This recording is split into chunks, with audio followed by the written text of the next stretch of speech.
बिस्मिल्लाहिर्रहमानिर्रहीम अस्सलामु अलैकुम वरहमतुल्लाहि वबरकातुहू। Welcome back my dear students. जैसे कि आपको सामने नज़र आ रहा है chapter first cell structure and function. मैं तो नज़र नहीं आ रहा हूँ आपको, अभी आता हूँ, थोड़ी देर में सब्र करें। ये जो स्ट्रक्चर एंड फंक्शन वाला चैप्टर है, ये बच्चे entry test point of view से इंतहाई लाजमी है। आपने देखा है इसमें सेल वाल का टॉपिक, सेल मेम्ब्रेन का टॉपिक, फिर सेल ऑर्गेनेलीज, बहुत सारे इसके टॉपिक्स ऐसे हैं जिनसे एमसीक्यूज आने के चांसेस बहुत ज़्यादा होते हैं। तो आपके पेपर में, फर्स्ट ईयर के पेपर में सॉलिड मार्क्स है, 18 मार्क्स एमसीक्यूज के हैं, और एंट्री टेस्ट तो आरिनल सारा एमसीक्यूज ही है। यहाँ आज का लेक्चर बहुत इंपॉर्टेंट होने वाला है। आज ऐसी चीज़ डिस्कस करने जा रहा हूँ जो आपके टेक्स्ट बुक में क्लियरली मेंशन नहीं है, बट वहाँ से क्वेश्चंस बहुत ज़्यादा आते हैं। टॉपिक को नाम दूंगा, कौन सी ऑर्गेनेलीज डबल मेम्ब्रेन है, कौन सी सिंगल मेम्ब्रेन है, कौन सी इन्वेलप में आती है, कौन सी साइटोप्लाज्म में आती है। इन सारी चीज़ों को आज यहाँ ज़रा हम डिस्कस करेंगे। तवज्जो से देखें, हम डिस्कशन जो करेंगे वो हम करेंगे according to your textbook. इसलिए जो न्यूक्लियस वाली बात है स्पेशली, उसको मेरे बच्चे आपने जहन में रखना है। इंतहाई इंपॉर्टेंट बात है। सबसे पहले अगर आप देखें तो किसी भी एक यूकेरियोटिक सेल को अगर आप उठाएं, आपको इनिशियली सेल में दो चीज़ें मिलेंगी। मैं अगर इस सेल को देखूं ना, तो इस सेल में मैं पहले ड्रा कर लेता हूं यहाँ पे कि कौन कौन सी चीज़ें हैं। आप बिल्कुल गौर से तवज्जो से देखें मेरी तरफ। एक साइड पे मैं लिख लेता हूँ इन्वेलप। बच्चे, ये वो चीज़ें होंगी, वो स्ट्रक्चर्स होंगे जो सेल से बाहर है, जो साइटोप्लाज्म के अंदर नहीं है, जो सेल से बाहर है, मतलब सेल की बाउंड्रीज है हमारे पास। तो एक सेल में हम इस चीज़ को देखेंगे। पॉइंट नंबर 2, फिर एक सेल का इनसाइड होता है जिसमें आ जाता है सेल का साइटोप्लाज्म।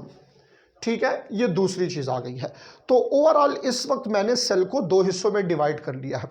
सेल के अंदर वाला हिस्सा, अंदरूनी हिस्सा साइटोप्लाज्म वाला, और सेल के बाहर वाला हिस्सा जो कि सेल का इन्वेलप है। अब ऐसे करते हैं, सेल के इन्वेलप में कौन कौन सी चीजें आ जाती है ये देखते हैं। देखें, सेल के बाहर आपको मिलता है सेल मेम्ब्रेन यानी प्लाज्मा मेम्ब्रेन। तो this is an example of envelope. अब पॉइंट नंबर 2, सेल के बाहर आपको मिल सकता है cell wall, this is also the example of envelope. Cell के बाहर आपको मिल सकता है capsule, this is also the example of envelope. तो मैं ये बताना चाह रहा हूं, जो भी चीज साइटोप्लाज्म के आउटसाइड है, जो इसको प्रोटेक्ट कर रही है, या ऐसे याद कर ले, हर वो चीज जो सेल के इंटरनल को सेपरेट कर रही है एक्सटर्नल से, उसको बच्चों आप क्या कहते हैं? उसको इन्वेलप कहते हैं। अब अगर मैं थोड़ा सा इसके डिटेल में जाऊं, बाकी तो पूरा चैप्टर फिर डिटेल में है। अगर मैं थोड़ा सा ये देखूं तो सेल मेम्ब्रेन हर एक लिविंग सेल में होगा। सेल वॉल ये हमारे पास प्लांट सेल में होगा आउटर मोस्ट, ये हमारे पास कुछ बैक्टीरिया में होगा आउटर मोस्ट, ये हमारे पास फंजाई में होगा आउटर मोस्ट। ठीक है, ये चीजें हैं। अब अगर मैं इन्वेलप की बात करूं तो कैप्सूल की बात करूं तो कैप्सूल आउटर मोस्ट होगा in case of capsulated bacteria. Capsulated bacteria में इनर साइड पे सेल वॉल होगा, सेल मेम्ब्रेन होगा, फिर सेल मेम्ब्रेन के ऊपर सेल वॉल होगा, सेल वॉल के ऊपर फिर आपको क्या मिलेगा? कैप्सूल मिलेगा। तो इधर हम ज्यादा डिटेल में नहीं जा रहे। इधर हमारा काम यह है कि अगर एमसीक्यू आएगा कि फला organelle is the example of this, single membrane, double membrane, membraneless, envelope, फला structure is the example of this, envelope, single, double, membraneless, ये सारी चीजें इधर आज हमने डिस्कस करनी है। टारगेट ये है। ये तो आ गया आपका इन्वेलप। अब साइटोप्लाज्म के अंदर अगर आप देखें तो इस साइटोप्लाज्म में बच्चे आपको दो हिस्से मिलेंगे। पहले मैं इसको जरा दो हिस्सों में डिवाइड कर रहा हूं, फिर आगे जाके मजीद इसको देखते हैं। इस साइटोप्लाज्म को अगर मैं डिवाइड करूं दो हिस्सों में, तो एक को मैं नाम दे देता हूं साइटोसोल।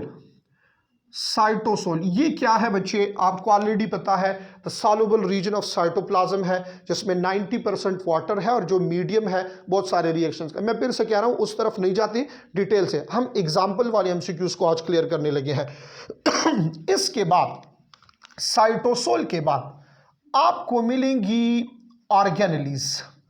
साइटोप्लाज्म के अंदर क्या मिलेंगी, ऑर्गेनेल। मेन काम आज के लेक्चर का हमारा इन ऑर्गेनेलीज और इस इनवेलप के साथ था, ठीक है। साइटोसोल को छोड़ दे, वो बात की बातें हैं, चैप्टर को डिटेल से पढ़ेंगे, बट यहां आपको ऑर्गेनेलीज की डिफरेंशिएशन करा के देनी है। अब जब हम ऑर्गेनेलीज देखते हैं तो इन ऑर्गेनेलीज में बच्चे हमारे पास 3 तरह की ऑर्गेनेलीज आ जाती है। कौन कौन सी ऑर्गेनेलीज आती है, 3 तरह की ऑर्गेनेलीज कौन सी है, और से देखें, शाबाश, इसको कवर करेंगे।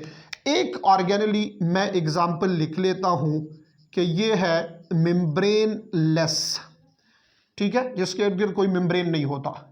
फिर मैं लिख लेता हूं सिंगल मेम्ब्रेन बॉन्डेड, वो जिसके इर्द गिर्द मेम्ब्रेन हो बट क्या हो, सिंगल मेम्ब्रेन हो।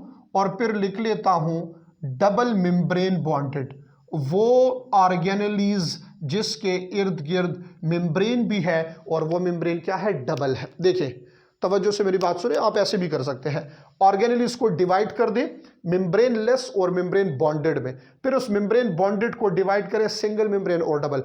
मैंने इधर डायरेक्ट लिख लिया है, मकसद आप तक इसके एग्जाम्पल्स पहुंचाना है कि कौन सी ऑर्गेनेली किसकी एग्जाम्पल है, ठीक है ना, शाबाश। देखिए अब गौर से मेरी तरफ, मेम्ब्रेन बॉन्डेड में मैं यहां पहले ये मसला हल कर देता हूं, इधर न्यूक्लियस लिख लेता हूं। वैसे डिफरेंट बुक्स में न्यूक्लियस को ऑर्गेनेली नहीं लिखा गया, बट चूंकि आपने जो टेस्ट देना है, जो पेपर देना है, according to your course nucleus is a cell organelle. Cytoplasmic organelles के अंदर एग्जाम्पल है ना, तो वहां न्यूक्लियस भी लिखा है, तो इसलिए nucleus is the example of membrane bonded organelle, इसको जहन में रख ले। The second thing, membrane bonded organelles में mitochondria is the best example, और मेम्ब्रेन बॉन्डेड ऑर्गेनेलीज में chloroplast is the best example. अगर आप प्लांट सेल के अंदर देखें तो ये देखिए, फिर से डिटेल तो बाद में होगी, क्लोरोप्लास्ट प्लांट सेल का है, माइटोकॉन्ड्रिया प्लांट और एनिमल दोनों का है, न्यूक्लियस भी दोनों का है। क्लियर हो गई ये बात। अच्छा, ये 3 आपके पास एग्जांपल्स आ गई है किस चीज की, डबल मेम्ब्रेन ऑर्गेनेलीज के। एंड पे थोड़े से आपको एमसीक्यूज बताऊंगा, इस पे एमसीक्यूज कैसे आ सकते हैं हमारे पास। अच्छा, अब आ जाए सिंगल मेम्ब्रेन बॉन्डेड पे। बच्चे सिंगल मेम्ब्रेन बॉन्डेड में बहुत सारी एग्जांपल है, गौर से देखना है आपने, कवर करना है इसको। यहां पे आ सकती है example Golgi bodies, Golgi apparatus की। गोल्जी अपरेटस के साथ साथ एंडोप्लाज्मिक रेटिकुलम की आ सकती है, जो कि स्मूथ एंडोप्लाज्मिक और रफ एंडोप्लाज्मिक दोनों की बात हो रही है। इसके साथ साथ लाइसोसोम की एग्जाम्पल यहां पे हमारे पास आ सकती है। इसके साथ साथ वैक्यूल की एग्जाम्पल आ सकती है। अगर हम बात यहां कर रहे हैं प्लांट सेल की, तो वैक्यूल की एग्जाम्पल भी हमारे पास आ जाएगी किस चीज़ के अंदर, सिंगल मेम्ब्रेन बॉन्डेड ऑर्गेनेलीज के साथ। ठीक हो गई ये बात। इन चीज़ों को बच्चे आपने जहन में रखना है। थोड़ा सा last one non membrane bonded पे भी आ जाते हैं, वो भी देखते हैं ज़रा कि इसमें क्या है। अच्छा, ये ठीक है, गौर से देखें आप, इसको कवर करें, शाबाश। जो सबसे इंपॉर्टेंट चीज़ है इधर, सिंगल मेम्ब्रेन बॉन्डेड हो गई है, थोड़ा सा मेरा ध्यान कहीं और हो गया, वापस इधर लेक्चर की तरफ आ जाते हैं, ठीक है। वैक्यूल इधर आ गया है हमारे पास, और मेम्ब्रेन लेस ऑर्गेनेलीज इस वक्त हमारे पास कौन सी होगी यहां पे। अगर आप मेम्ब्रेन लेस की एग्जांपल देखते हैं, so the best example is ribosome. The best example हमारे पास यहाँ पे आ जाता है सेंट्रियोल का। आप लिख सकते हैं इसमें माइक्रोट्यूब्यूल की एग्जांपल, आप लिख सकते हैं माइक्रोफिलामेंट की एग्जांपल, आप लिख सकते हैं फ्लेजेला की एग्जांपल, आप लिख सकते हैं सीलिया की एग्जांपल। बट एक चीज़ आपको बता दूं, ये जो आप देख रहे हैं ना, ये दो, ये सिंगल मेम्ब्रेन स्ट्रक्चर है, बट ये सेल के एक्सटेंशन है, बाहर की तरफ है। सेलुलर ऑर्गेनेलिज नहीं है। और इसके साथ आप बेसल बॉडी को लिख सकते हैं, वो तो इंटरनल एक रीजन है जहां से ये राइज होते हैं, डिटेल से आगे डिस्कस हो जाएगा। बट एक चीज ध्यान में रखिए, ribosome, centriole, microtubule, microfilament, they are membraneless. ये दो मेम्ब्रेनलेस स्ट्रक्चर है, बट ये सेल के अंदर नहीं है, ये सेल के बाहर है। ये सेल के अंदर से निकल के बाहर की तरफ चले जाते हैं, ठीक है। तो इस चीज को आपने यहां जहन में रखना है। ये डिफरेंट एग्जांपल्स हैं हमारे पास मेम्ब्रेन लेस और मेम्ब्रेन बॉन्डेड ऑर्गेनेल्स की। कोई ऑर्गेनेली आपके कोर्स के मुताबिक रह तो नहीं गई है। Nucleus, mitochondria, chloroplast, Golgi apparatus, endoplasmic reticulum, lysosome, vacuole. हाँ, एक इधर रह गया है, लाइसोसोम के साथ आप लिख ले पैराक्सीसोम। पैराक्सीसोम ये भी हमारे पास एग्जाम्पल है किस चीज की, सिंगल मेम्ब्रेन बॉन्डेड ऑर्गेनेली की। ये हुआ जनाब डिफरेंसेस बिटवीन या the examples of membrane less, membrane bonded, जो कि सिंगल और डबल मेम्ब्रेन ऑर्गेनेलीज है। ये बहुत ही इंपॉर्टेंट लेक्चर है आज का। एमसीक्यूज इससे आ सकते हैं। कौन सी चीज सेल के बाहर है, भाई इन्वेलप बाहर होता है, और ये आपके पास एग्जाम्पल्स आ गए हैं। फिर साइटोप्लाज्म के अंदर आपके पास साइटोसोल का रीजन और ऑर्गेनेलीज है। ये ऑर्गेनेलीज की सारी एग्जाम्पल है। ज्यादातर जो इस टॉपिक से एमसीक्यू आता है वो यही होता है, which of the following is the example of membrane bonded, membraneless, single membrane, envelope, कौन सी ऑर्गेनेली किस चीज की एग्जाम्पल है। This is all about double and single membrane bonded. एक लेक्चर और ऐसा होगा जो कि आपकी किताब में डायरेक्ट नहीं लिखा। देखिए बहुत सारी चीज़ें एंट्री टेस्ट लेवल पे ऐसे आती हैं जो किताब में डायरेक्ट नहीं होती, बट उनको कवर करना पड़ता है। तो कोशिश करेंगे कि हम दो मजीद टेबल्स को कवर करें। एक होगा the difference between plant and animal cell, दूसरा होगा the difference between prokaryotic and eukaryotic cell.